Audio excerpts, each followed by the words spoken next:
Of guys once again आपके बीच समक्ष खड़ा बायोलॉजी की श्रृंखला लेकर उसमें से इंडोक्राइन ग्लैंड के बारे में हम हाइपोथैलेमस को पढ़ चुके हैं। उसमें काफ़ी लोगों का प्रेम मिला। आगे उसी श्रृंखला में मैं दूसरी ग्रंथि अंतःस्रावी ग्रंथि पिट्यूटरी ग्लैंड के बारे में चर्चा करेंगे। यह परीक्षा की दृष्टि से चाहे वह बीपीसीए हो या अन्य एग्जामिनेशन हो सबके लिए बहुत ही महत्वपूर्ण टॉपिक साबित होगा। आज मैं मेरे इस वीडियो में सतत रूप से बने रहेंगे। पिट्यूटरी ग्लैंड से आने वाली सारी परीक्षाओं को कहाँ से प्रश्न पूछे जाते हैं उसकी मैं आप लोगों के साथ मैं डिस्कशन करूँगा। पिट्यूटरी ग्लैंड सबसे बड़ी चीज है। एक सामान्य सा परिचय हम जानेंगे कि पिट्यूटरी ग्लैंड रियल में होता क्या है और पिट्यूटरी ग्लैंड यह रियल में क्या सबसे छोटी ग्रंथि है, इस चीज पर भी हम चर्चा करेंगे। तो पिट्यूटरी ग्लैंड जो है वह ब्रेन के फोर ब्रेन या अग्र मस्तिष्क में पाया जाता है। पिट्यूटरी ग्लैंड की अवस्थिति हमारा क्या होता है, फोर ब्रेन में यानी कि अग्र मस्तिष्क में अवस्थित होता है।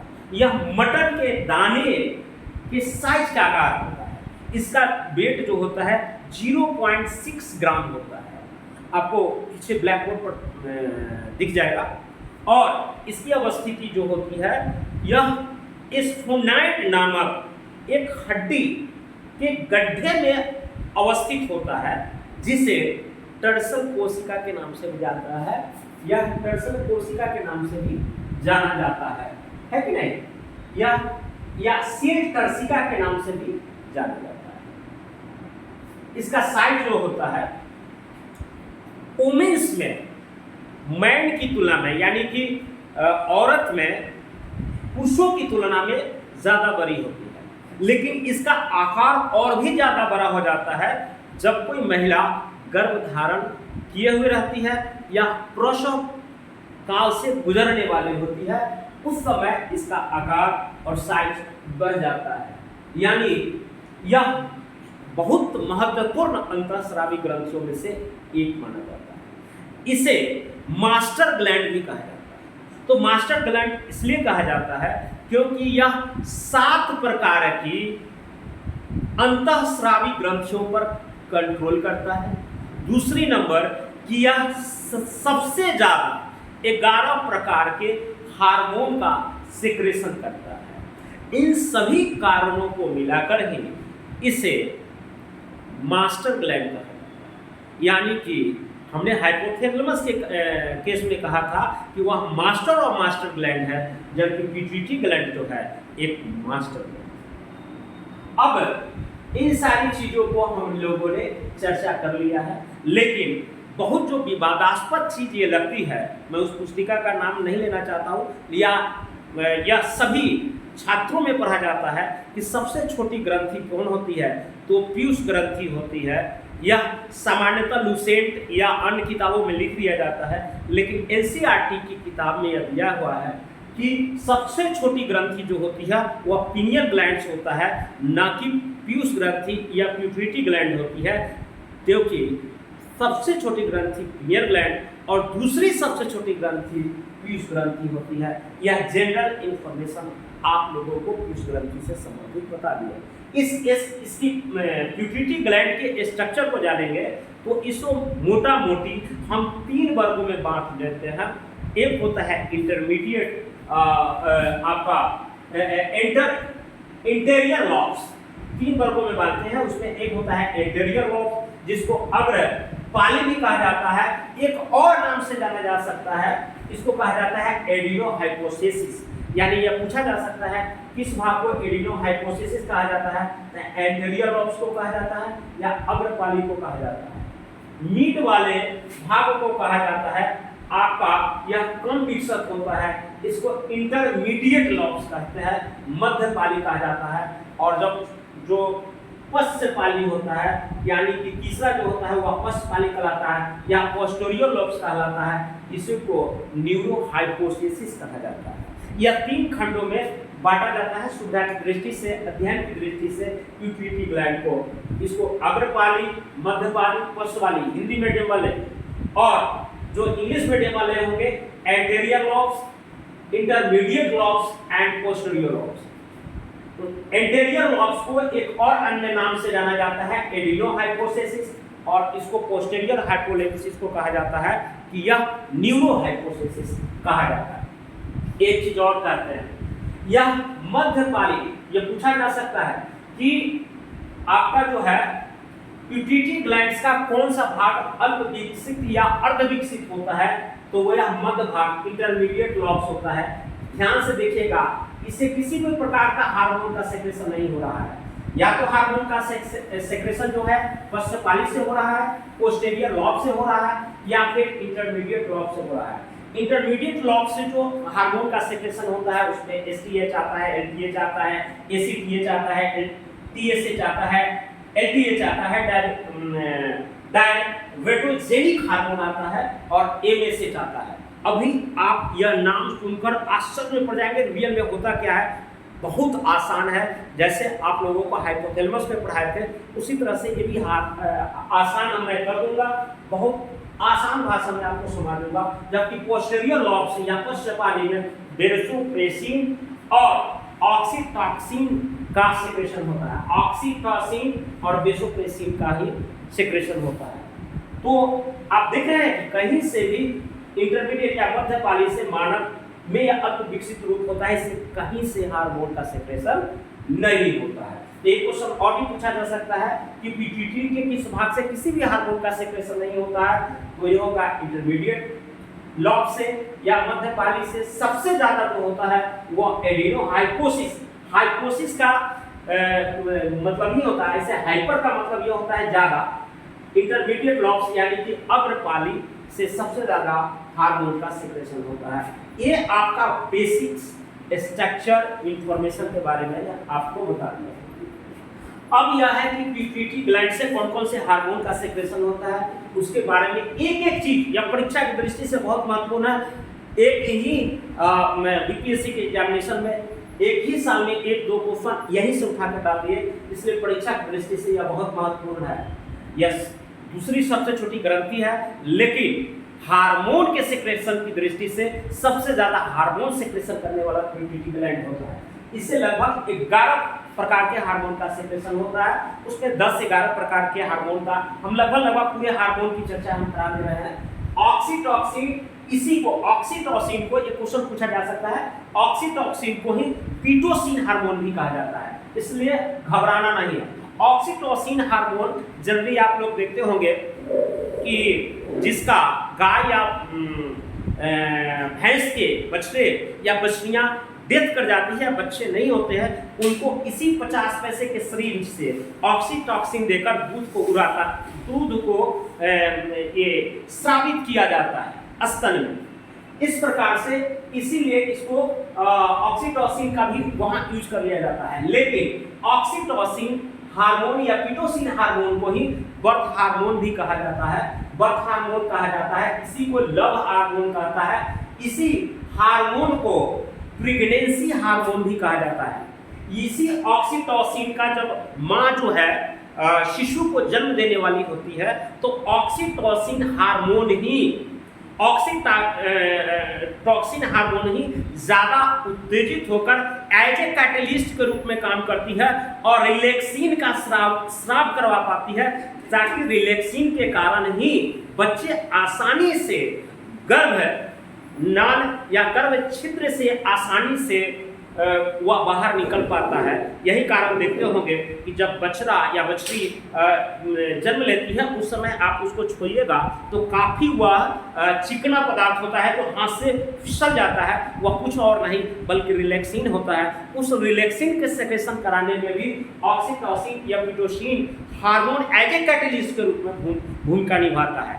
कई बार देखते होंगे कि पुरुष और पुरुष के बीच अट्रैक्शन हो जाता है, महिला से महिला के बीच भी अट्रैक्शन होता है, जिसके लिए आर्टिकल 377 जिसको समलैंगिक विवाह के रूप में माना जाता है, जाना जाता है, उसके लिए भी कहीं ना कहीं ऑक्सीटोसिन ही जिम्मेवार होता है।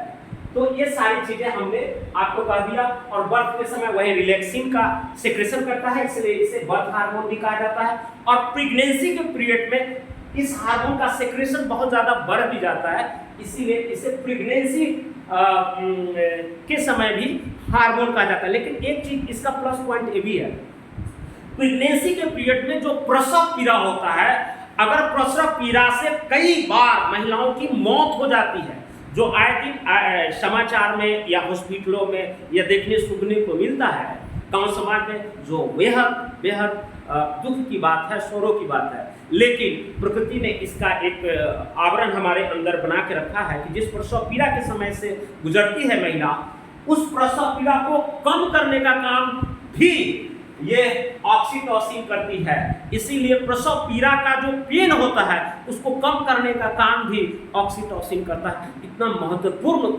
यह काम करता है। जिस समय रिलैक्सिंग का स्राव कम होता है, उसी समय कई बार प्रसव पीड़ा से, उस दर्दनाक दर्द से वह महिला का मौत हो जाता है। यह बहुत ही दुखद घटना होती है, जिसके साथ ऑक्सीटोसिन या ऑक्सीटोसिन का हार्मोन का सेक्रेशन उस समय जब सेक्रेशन कम होता है तब। ये आपको हमने पूरी तरह से इस पर मैंने एक एक हार्मोन के बारे में मैंने आपको बता दिया, समझा दिया। आपको किसी भी प्रकार की और कहीं भी प्रकार की दिक्कत नहीं उत्पन्न होगा।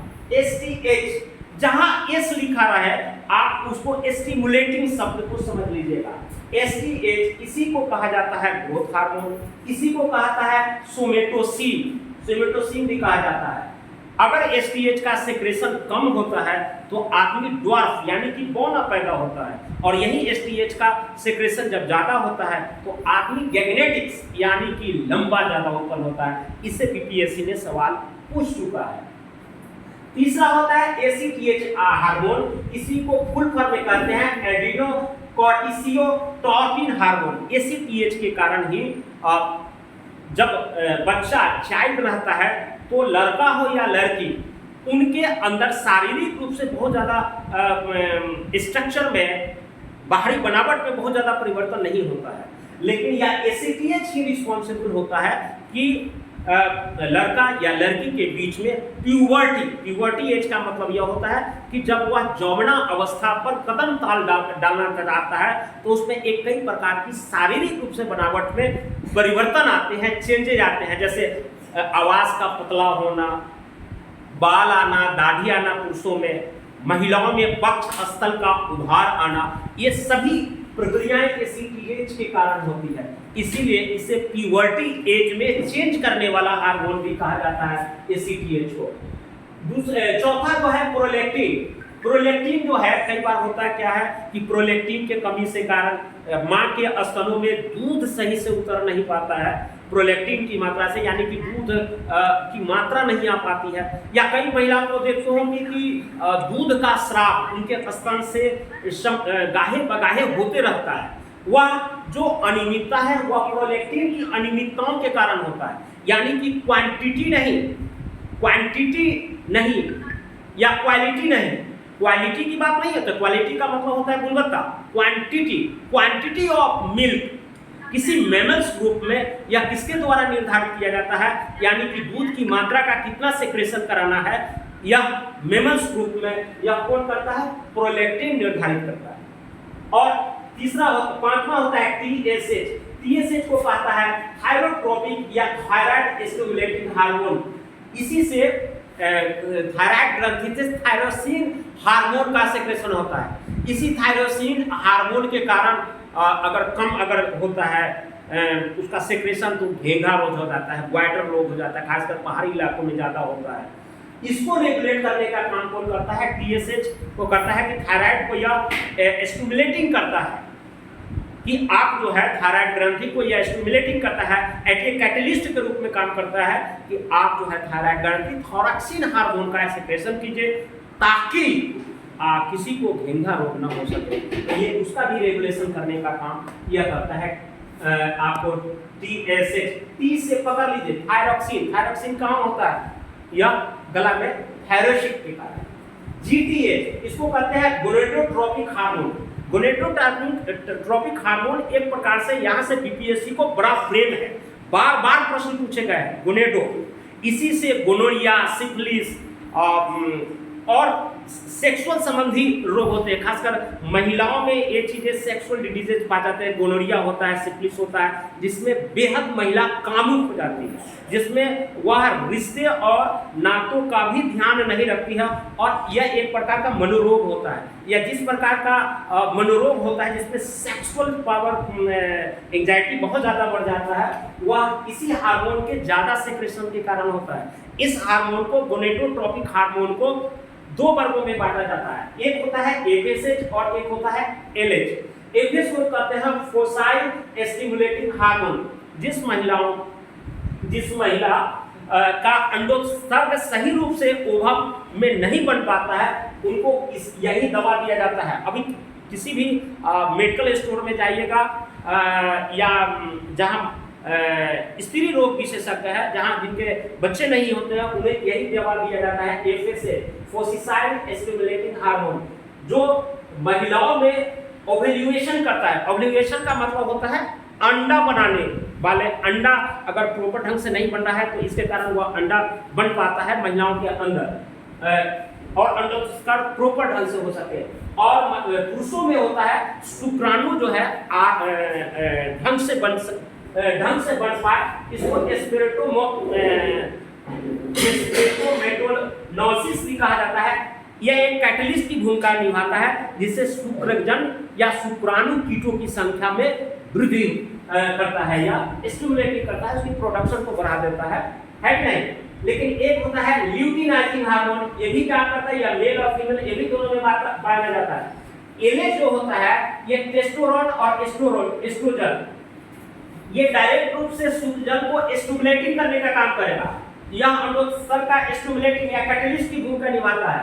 लेकिन यह टेस्टोस्टेरोन और एस्ट्रोजन जो होता है और टेस्टोस्टेरोन जो होता है, टेस्टोस्टेरोन शब्द जो निकला है वह टेस्टिस से निकला है। टेस्टिस का मतलब अंडकोश होता है, और हमारे शरीर के अंदर अंडकोश जो होता है वह शरीर से बाहर रहता है अंडकोश, और वह हमेशा, अगर छोटे बच्चों को देखते होंगे कि कई बार वह अंडकोश को टच करता है तो उससे थोड़ा ठंडा महसूस होता है। कई बार हम कहते हैं कि मामा कुछ उसको पकड़ रहे हैं, थोड़ा सा वो फीलिंग बच्चे को ज़्यादा अच्छा आता है, क्योंकि वह इसलिए फीलिंग ज़्यादा अच्छा है, ठंडापन का महसूस आता है, क्योंकि यह शरीर से बाहर इसलिए अंडा ये आपका ये टेस्टिस रहता है, क्योंकि 2 सेंटीग्रेड टेम्परेचर कम चाहिए अंडा को बनने के लिए। इसलिए कई बार जो है प्रकृति ने, देखिए कितना अच्छा टेस्टोस्टेरोन को शरीर से बाहर रखा है। इसी में 2 डिग्री सेंटीग्रेड पर टेम्परेचर पर आपका शुक्राणु का निर्माण होता है, और वही जो है बाद में शुक्रजन कीट जो है वह एक थैले में जमा हो जाता है। उसी तरह से फीमेल में एस्ट्रोजन होता है। फीमेल में क्या होता है, एस्ट्रोजन। हालांकि फीमेल में एस्ट्रोजन प्रोजेस्टेरोन दोनों होता है। एस्ट्रोजन जो होता है महिलाओं में अंडोत्सर्ग की प्रवृत्ति को बढ़ाता है, यानी कि उसमें अंडा का निर्माण हो सके, क्योंकि अंडाणु और शुक्र कीट के मिलने से ही जुग्मज या जाइगोट का निर्माण होगा, और उससे जो एक नए शिशु का जन्म होता है, उसमें जो भाग लेता है एक ऑटोसोम होता है, एक एलोसोम होता है। माइटोसिस और मियोसिस की प्रक्रिया में हम बताए थे, मैंने असूत्री विभाजन में बताया था, जिसमें जनन कोशिका में यह संभव हो पाता है। तो जनन कोशिका के समय जो ये बनता है, उसमें से ऑटोसोम और एक होता है एलोसोम। ऑटोसोम स्त्री और पुरुष दोनों में बराबर होता है, यानी कि 22 जोड़ी दोनों स्त्री और पुरुष में समान होता है। लेकिन एलोसोम जो होता है एक्स और वाई, इसी से लड़का जन्म होगा या लड़की जन्म होगा, ये आगे मैं वीडियो में बताऊंगा। वह इसी के कारण बच्चा और बच्ची जन्म लेता है, उस पर निर्भर करता है। ये एस्ट्रोजन रिस्पॉन्सिबल होता है महिलाओं में आपका अंडोत्सर्ग करने के लिए, अंडा को बनाने के लिए। ये सारी की सारी चीजें आपको बता दी। हालांकि यहाँ से बहुत ज्यादा सवाल पूछे गए हैं, कौन सा एक हार्मोन है जो पुरुषों में पाया जाता है, ये क्वेश्चन पूछा हुआ है। टेस्टोस्टेरोन होता है, कौन एक महिला हार्मोन है तो एस्ट्रोजन है कि नहीं। ये सारी की सारी चीजें प्रश्न पूछा गया है। गोनाड्स जो है महिलाओं का जनन अंग और पुरुष के जनन अंग, एक अलग वीडियो लेकर आएंगे, उसमें हम चर्चा करेंगे। सातवां होता है एलटीएच, लैक्टोजेनिक हार्मोन। लैक्टोजेन, आप लोग बच्चा में जब बच्चा रहे होंगे तो पहले अमूल का दूध पिया जाता है, लेकिन उसके बाद देखते होंगे एक लैक्टोजेन करके एक दूध का पाउडर आता था, माने पैकेट में बड़ा हुआ।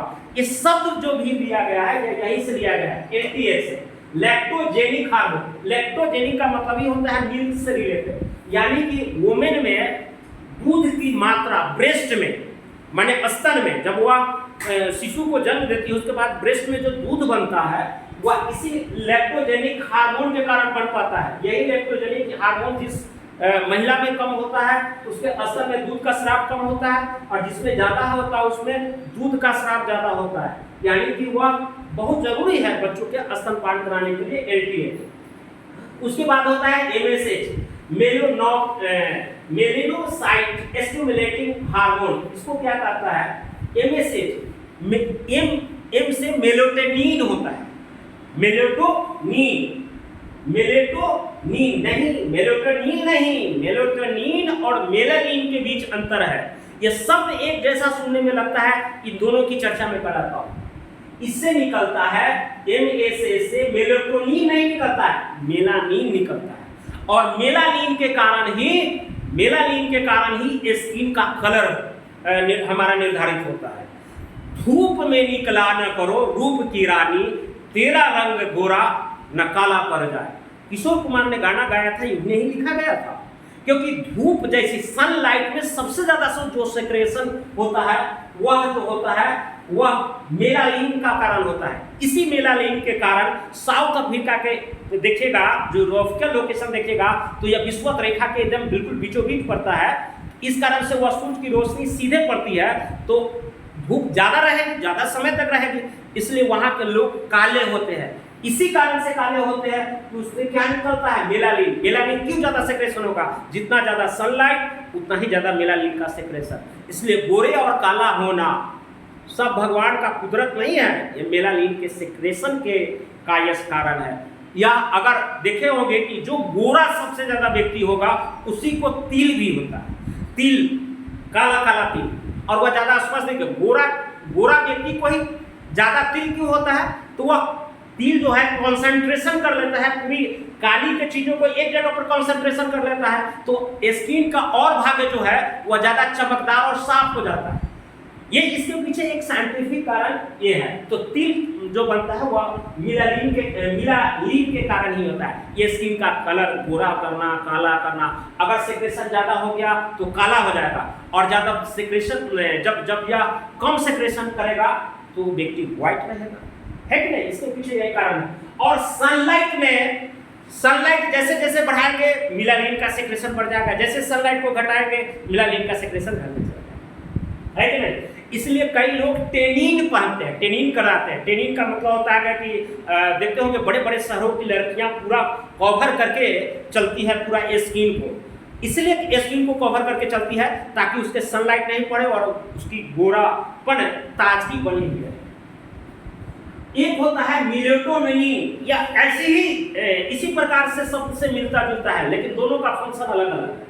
मेलेटोनिन जो है यह पीनियल ग्लैंड से स्रावित होता है हार्मोन, और पीनियल ग्लैंड हार्मोन सेक्रेशन होता है। और यही मेलेटोनिन एक ऐसा हार्मोन है जो ब्रेन को रिजुवनेशन पावर, अगर थोड़ा बहुत अगर रिजुवनेशन पावर, सबसे कम रिजुवनेशन पावर जो होता है वह किसका होता है? ब्रेन का, और सबसे ज्यादा होता है हेपेटिक सेल का, यानी कि हार्ट का। तो ये सबसे कम रिजुवनेशन पावर होता है, और उसमें से अगर ब्रेन को थोड़ा बहुत रिजुवनेशन करता है तो ये मेलेटोनिन के कारण ही होता है। इसीलिए कहा जाता है अर्ली टू वेक, माने जल्दी से बेड पर जाओ और जल्दी से उठो। क्यों कहा जाता है? क्योंकि रात के अंधेरे में इसका मेलेटोनिन का सेक्रेशन सबसे ज्यादा होता है। सनलाइट में होता है सबसे ज्यादा किसका? मेलानिन का, और डार्क में किसका होता है? मेलेटोनिन का। और ये मेलेटोनिन सिर्फ नींद लाने के लिए नहीं होता है, इसलिए इसके डार्क हार्मोन भी कहा जाता है, यानी कि अंधेरे वाली हार्मोन भी कहा जाता है। इसके करने से एक और फायदा होता है। लोग सिर्फ सोचते हैं कि नींद के लिए, नहीं, यह न्यूरॉन्स जो सबसे कम रिजुवनेशन पावर उसको भी रिजुवनेशन करता है। इसीलिए अगर आप रात भर जगते हैं और रात को नींद नहीं आता है, समझ जाइए कि आपका न्यूरॉन्स खराब हो रहा है, आप पागलपन की ओर बढ़ते चले जा रहे हैं। ये ध्यान रखिए। इसलिए डॉक्टर कहता है कि अगर पागलपन से बचना है तो आप गहरी नींद लिया कीजिए, है कि नहीं? यह इसी के कारण होता है, मेलाटोनिन या किडनी ग्लैंड के कारण। एक होता है वेसोप्रेसिन या एंटी ड्यूरेटिक हार्मोन, ये भी परीक्षा में कई बार पूछा होगा। एंटी ड्यूरेटिक हार्मोन, इसको एडीएच हार्मोन कहते हैं। एडीएच पूछे तो भी सेम चीज लिख के आना है, वेसोप्रेसिन या करेंगे, यह भी बात करता है। यही इसका भी अनबैलेंस होता है तो कई बार मूत्र की मात्रा बढ़ जाती है। कई बार देखते होंगे हर आधा घंटा पर बच्चा जो है बाथरूम जा रहा है, कुछ भी जा रहा है, इसको हल्के में नहीं लेना है, वह डिसऑर्डर हो जाता है एडीएच में। यह मूत्र की मात्रा को नियंत्रण करने का काम करता है वेसोप्रेसिन। दूसरी नंबर बात यह है कि यह जल की मात्रा का संतुलन करता है हमारे शरीर में। उसके लिए कौन सा जिम्मेवार होता है? वह वेसोप्रेसिन जिम्मेवार होता है। और एक होता है डायगोटेजेनिक हार्मोन। डायगोटेजेनिक हार्मोन गौर से सुन के जाइएगा कि डायगोटेजेनिक हार्मोन, आपसे प्रश्न पूछा जाता है कि कौन ऐसा हार्मोन है जो एंटी इंसुलिन कहलाता है, तो कोई और नहीं, यही होता है डायगोटेजेनिक हार्मोन। इंसुलिन का जस्ट ऑपोजिट होता है।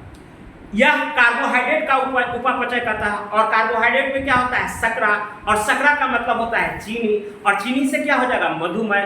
तो यह कहने का मतलब है कि डायगोटेजेनिक हार्मोन जो है वह कार्बोहाइड्रेट का उपापचय करेगा, और गाहे बगाहे कहीं ना कहीं हमारे शरीर में मधुमेह, शुगर, ये सबको माने उस ओर ले जाने के लिए प्रवृत्त होगा।